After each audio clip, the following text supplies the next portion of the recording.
Dans Solo Leveling, Jin-Woo se tient au sommet d'un immeuble, scrutant la ville en contrebas, écoutant les conversations des gens à travers ses soldats. Aurait-il pu quitter la ville? Jin-Ho est un chasseur de rang D de type combattant.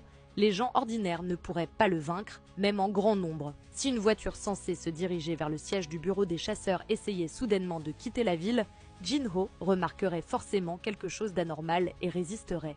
Le seul indice laissé par le coupable est son lien avec la guilde des charognards. Il s'agit de Hwang Dong-soo, le frère cadet de Hwang Dong-seok. Il a sûrement attendu leur arrivée en Amérique pendant un bon moment afin de découvrir la vérité sur la mort de son frère. À l'époque, seuls Jin-Ho et Jin-Woo avaient survécu à ce donjon. Hwang Dong-soo est convaincu qu'ils ont tué son frère, qui aurait cru que l'avertissement de Woo Jin-chul à ce moment-là se réaliserait vraiment.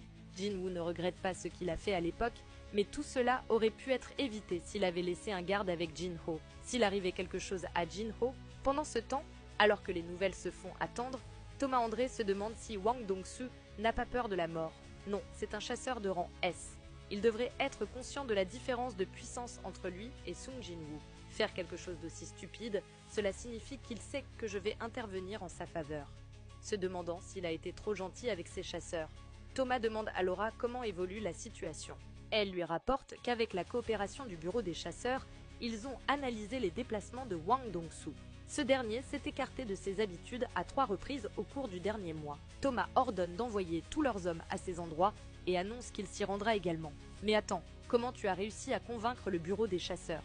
Elle lui explique qu'elle leur a dit que si Hwang Dong-soo n'était pas retrouvé, Thomas et Jin-Woo risquaient d'entrer en conflit. Adam rapporte que tous les membres de la guilde des charognards sont en mouvement. Toutes les expéditions prévues ont été annulées et tous les chasseurs se déplacent maintenant. Le directeur adjoint réalise alors que si toute la guilde des charognards est en mouvement, cela signifie que Thomas André est derrière tout ça. La situation est sérieuse. Mais qu'est-ce qui se passe exactement? Pendant ce temps, dans une usine abandonnée, un membre de la guilde demande s'il est sûr que c'est une bonne idée. Hwang Dong-soo lui assure qu'il ne prévoit rien contre Jin-Ho. Il veut simplement savoir une chose, Thomas lui avait interdit de toucher à Sung Jin-woo, mais il n'avait jamais eu l'intention de s'en prendre à lui, car il y avait une autre personne qui pouvait lui fournir les réponses qu'il cherchait. Hwang Dong-soo dit à Jin-Ho que s'il parle honnêtement de ce qui est arrivé à son frère dans ce donjon, il le laissera partir sans une égratignure. Il n'attend qu'une seule chose, entendre que Sung Jin-woo a tué son frère. Dès que Hwang obtiendra cette confirmation, il en aura fini avec Yoo Jin-ho.